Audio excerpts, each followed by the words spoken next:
weddeko gye babadde balina nabe ey'emyaka 2 naye eyo teyabadde issue okusinziira ku mawulire ag'enjawulo ge nategedde. So omwaka oguwedde gwe baali batalina kubeera nga beetabamu mukadde ako nga baagala beewummuzeemuko omwaka kubeera si gwe gusoose, naye bamaliriza ne bagamba nti engeri endagaano eri gyekyaliko bagenda kubeera nga beetabamu, naye omulundi guno tebagenda kujera ne timu yaabwe ya netball nayo tegenda kujera omulundi guno. Blessed Sacrament Kimanya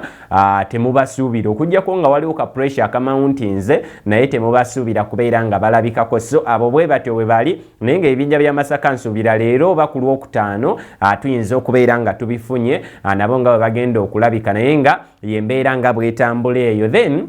empaka za Uganda Premier League of course nazo obudde buno zikutte wansi ne waggulu, amatiimu geekubye emipiira olunaku olwajjo. Ndowooza games ezisinga ze twayogeddeko ng'ogyeko game ya Police ndowooza yokka bbulu okubanga enono omupiira ku kisawe kya Police. Nabadde sisuubira nnyo nadde mbawamu kuteeba butebi naye Police baalabise bubi. Kale nno kaakati emipiira ebiri gya muddiringanwa nga bagiruuzinga. Vipers ogwawe baaguwangudde,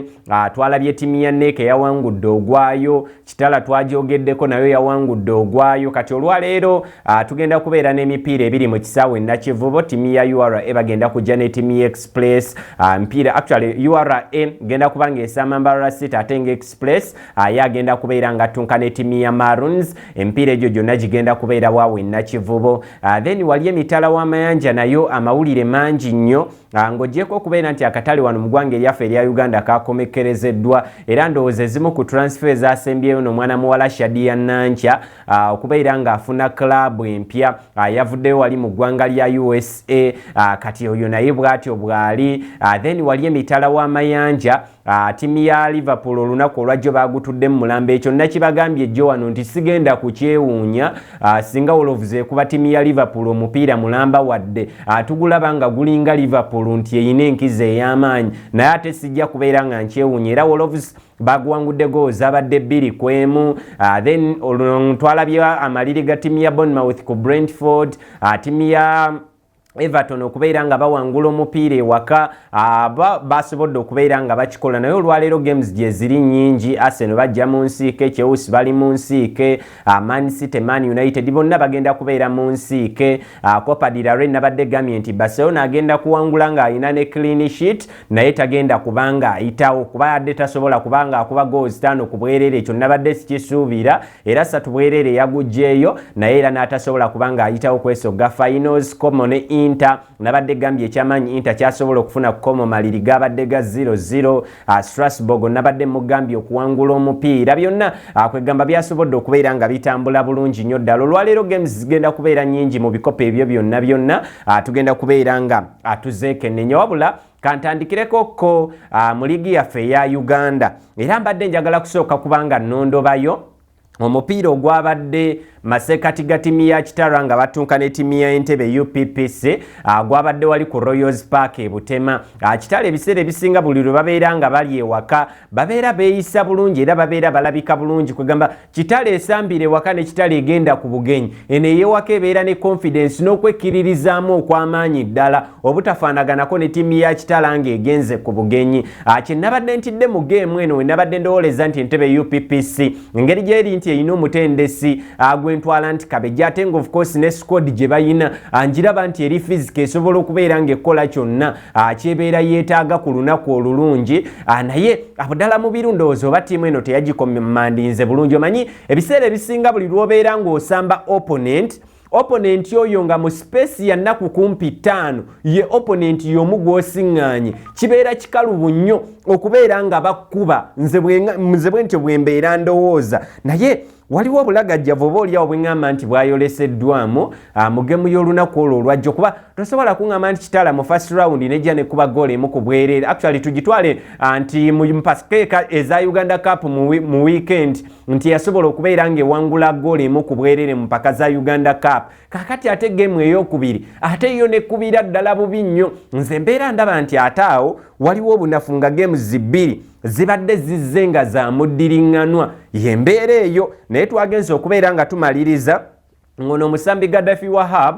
ye yasoose okubeera ng'ateeba omupiira ogwo nga ogenda mu half time. Ndowooza omusambi oyo tumujjukira nnyo ku ttiimu ya Neekaawo ne ku ttiimu ya Lua Hills nayo yabeerayo campaign zaalinga 3-2 wabula eno ye campaign ye esookera ddala ku ttiimu ya Kitale era kaakati omutunuulira nti games 4 asobodde okubeera ng'akuba goals 4 akikulaga nti abadde musambi wa njawulo ddala. Then oyogere ku musambi Living Carbon naye baakamala okubeera nga bamusayininga. Omusambi oyo ndowooza Living Carbon ye omujjukira nnyo ku matiimu abaddeko ku ttiimu ya URA awo we yavudde okuba nga ajja ku ttiimu ya Kitale. Actually ndowooza eno yabadde na debut gwabadde na mupiira gwe gwa debut naye nga ku Kitale wano yali yabeerawokko campaign zibiri akuba omujjukira campaign ya 2023-2024 ne campaign ya 2024-2025 then namala n'agenda ku ttiimu ya URA ebambire bitatambula bulungi nnyo yamaliriza ng'akomyewo wano ku ttiimu ya Kitara bw'atyo bw'ali ate nga ne ku URA era okubeera nga addayo jjukira nti nagwo gwali mulundi gwe gwakubiri kuba bw'ava ku ttiimu ya Ondo Paraka ate yajja ku ttiimu ya URA n'amalawo campaigns 2 n'amala n'ajja ku Kitara n'amalayo campaigns 2 yagenze ku URA amazeeyo campaign emu kaakati wuno yakomyewo ku ttiimu ya Kitara embeera eyo bweri so ye yasobodde okuba nga abakubira goolo ey'okubiri omupiira ogwo nga gutambudde obudde buno agenza akulirira ndowooza kyemanya asibye asibye emyaka nga 31 asito yakubye goolo ey'okubiri Kitara ne basobola okuba nga bawangula omupiira ogwo goolo zabadde 2 ku bwereere era obudde buno ttiimu ya Kitara mugimanyi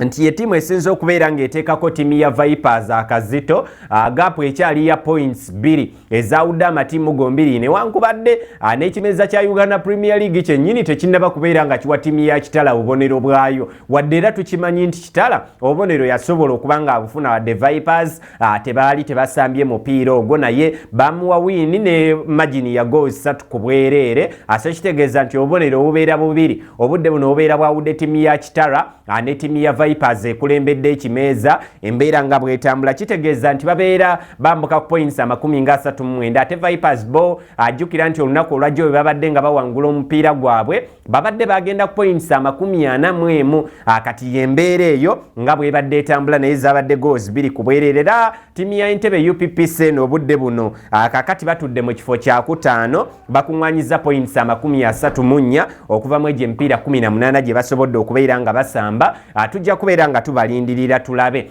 Then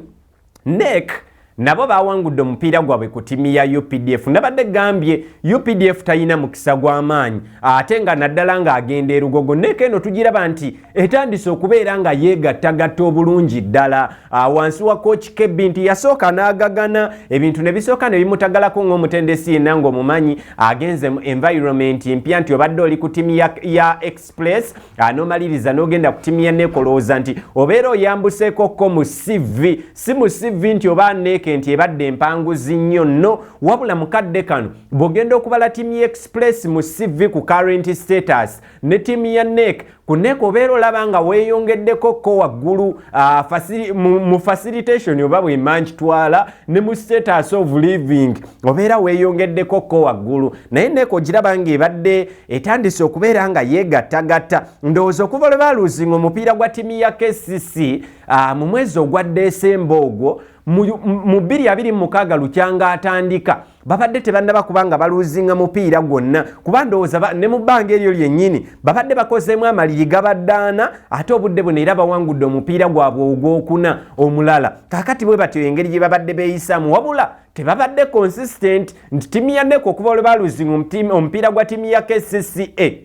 obadde obalaba nti bwe bajja ne bawangula guno oguddako maliri ate oguddako nga baguwangula naye UPDF sige gamu kwaga amatiimu ge babadde osobola okuyimirirako n'ogamba nti omutindo UPDF gwe baliko nti bagenda kujja bakola ekyamaanyi ku ttiimu ya NEC amazima amatuufu eno kampeyini ye bayiseemu era ndowooza nti bayinza n'okuba nga basalibwako bwe wataabeerewo kyamaanyi kikyuse. UPDF yasembayo okuwangula omupiira ogwasookera ddala mwezi ogwa Desemba naye mu 2026 ono okuva ebbanga eri actually ate baddangamu kuba nga bawangula mupiira anti oba batunuulira mipiira gyabwe kumpi nga 7 UPDF ebadde esobodde kukolamu amaliri ga mupiira gumu agemaliri ago ge bafuna ku ttiimu ya Buhimba Saints nayo gye tulaba nti obulamu bubadde bwakyuka nti pace gye batandika nayo season ebadde ekyuse naye NEC bagwangudde golo yabaddemu ku bwerere omusambi nate Jimmy Paul Ronald yasobodde okubeera nga jana kuba golo yo mu dakika y'ensanvu abwe batyo ne bawangula omupiira era obudde buno ttiimu ya NEC ku kimeeza abatandise okuba nga basembera nti batudde mu kifo kya 7 bakuŋŋwanyiza points 27 amweje emipiira 18 gye basambye ate nga UPDF yo etudde mu kifo kya 15 mu red zone bakakuŋŋwanya points 12 okuva mipiira 18 kakati yengeri eyo gye babadde basobodde okubeera nga balabikamu Vipers gamye nti yakubye ttiimu ya Lugazi ekyo nabadde nkigambye golo zabadde 3 ku bwereere Vipers ekitende etera okubeera ng'erabika bulungi ddala omusambi Rogers Tolachi oyogere kwa Rafati Usama nono omusambi gundi Omachukumwa Odiru Chukumwa be basobodde okubeera nga bakuba golo za ttiimu ya Vipers 3 bwereere nabo ne basobola okuba nga bakwata ttiimu ya Lugazi omupiira mulamba mpozi ne Bulu okubeera nga baguno naye wa police omutindo gubadde mulungi amazima amatuufu nga basambira ewaka naye simanyi nga bwe nabagamba nti obanga oluzinze omupiira obeera toluzinze bubonero busatu bwokka wabula ne confidence mbasambi etandika okubeera ng'ekendeera kubajjukira nti ttiimu ya poliisi eno yakamala okuba ng'ekubibwa Lugazi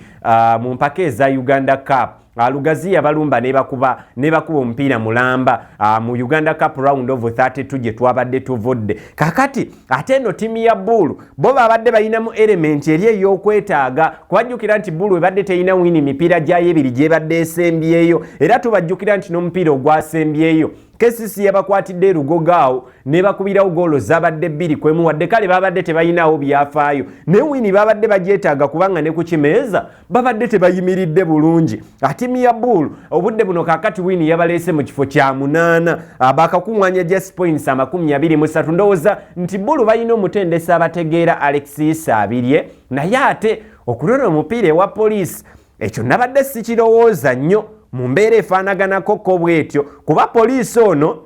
yagenza okuluzinga omupiira guno ndowooza mu space bw'ogenda okubala omwaka mulamba ogusembyeyo guno gwe gwabadde omupiira ogwokubiri ttiimu ya poliisi okubeera ng'eguluzingira ewaka kuba ndowooza Kitala campaign eno ettiimu ebadde yakabakuba omupiira ewakaawo Kitala yabalumbawo ne bakubirawo goals 2 kwemu kakati oluvannyuma lw'okutambula emipiira eno egy'omuddiringano egyebadde gizzeeko egyawaka nga bawangula miwangule ng'ate ekyewunyisa nti bakumyeko ne clean sheet 3 Bulu ye yazzeemu okubeera ng'ebakuba omupiira goals 2 ku bwereere geemu eyo nga bwe yatambudde era twalabye omusambi Ibrahim Oliti yabadde ne man of the match mu geemu eyo yasobodde okubakubira goals zombi nno Bulu ne balabika bwe batyo embeera nga bweyimiridde era poliisi basigadde ng'obudde buno batudde mu kifo kya 6 points 32 ate Bulu yasembedde mu kifo ekyomunaana erina points 23 embeera nga bwetambula naye ng'olwaleero games gye ziri ttiimu ya Express bagenda kubeera waka nga bakyazza ttiimu ya Maroons nabo bano most of the time sibakiririzaamu nga bagenda ku bugenyi omutindo gwa ttiimu ya Maroons nga bagenda ku bugenyi tegutera kubeera mulungi era ndowooza campaign eno tubadde tubalabye nti amaanyi gaabwe gabadde geeyolekedde nnyo waka era ndowooza Maroons ye ttiimu ebeera esambire waka n'otagirulinga out wabula ndowooza ne ttiimu ya Express gye bagenda okuba nga bakyalira obulamu tebunnaba kubanga bugonda advantage eriwo eriemu ku result yonna egenda okuba ng'eva mu geemu eno olwaleero enkya tugenda kubeera ne PRO mujja owa ttiimu ya Express ate nga ye CEO essaza lya Kyaddondo agenda kubeera wano era ensonga za Express tujja kubeera nga nazo tuzikoonakokko akatonotono omukulu nate Alubega Robert tugenda kubeera naye wano mu nsi 5 eza Express nazo tujja kubeera nga tuzogerako kuba kakati waliwo ebyewuunyisa nti otunuulira status ttiimu ya SC Villa gye babadde nga bavuganya nayo babe babadde kumbiranye nga balina rival eyaabwe Villa eringa eyatandise okubeera ng'ewanika fulaga kati ate gwe Express twagala tumanye ate gwe kikyozimba banywanyi bo bomaze okuba ng'obalengera ate Villa agenda kujja kwekiike ku Ntebe Road naye kati ate gwe express pressure yakwata nodduka ku Ntebe Road nti emipiira gyo kaakati ogikyaliza nakivubo. Twagala tumanye n'enteekateeka express eri etya, era ebyo bye bimu ku bibuuzo gundi PRO express oyo ebimu byatagenda kubeera nga amisinga enkya wadde mupya mu office naye ate tekimuggyako kubeera nga yayogerera kirabu naye bagenda kubeera nga bakyazza tiimu ya Maroons. Maroons gambye nti omutindo gwabwe ogw'okubugenyi si mulungi wabula ne Express tubadde tumutessinzeeko ko nti abadde atandise okwegattagatta gemuze 3 ezisembyeyo abadde taluuzinze mupiira naye ate era zonna azibadde zigweredde maliri obudde buno emipiira gyonna 3 nga bw'abadde asembyeyo gisamba gibadde gigenze 0-0 naye nsobola okubeera nga muwamu enkizo naye geemu eno ekyasobola okubeera ng'etulaga amaliri mpozi ne URA musubidde naye era ewaka gugenda kubeera gwasawa 11 gwa URA ajja kubeera ng'akuba tiimu ya Mbarara City. Tukirize tugaane URA ajja kuba ng'akuba Mbarara City mpozi nga si ye Hussein Mbalangu gwenzikiririzamu ndowooza nti bajja kubeera nga bakikola. Kale ndowooza ngenda kusooka ngendeke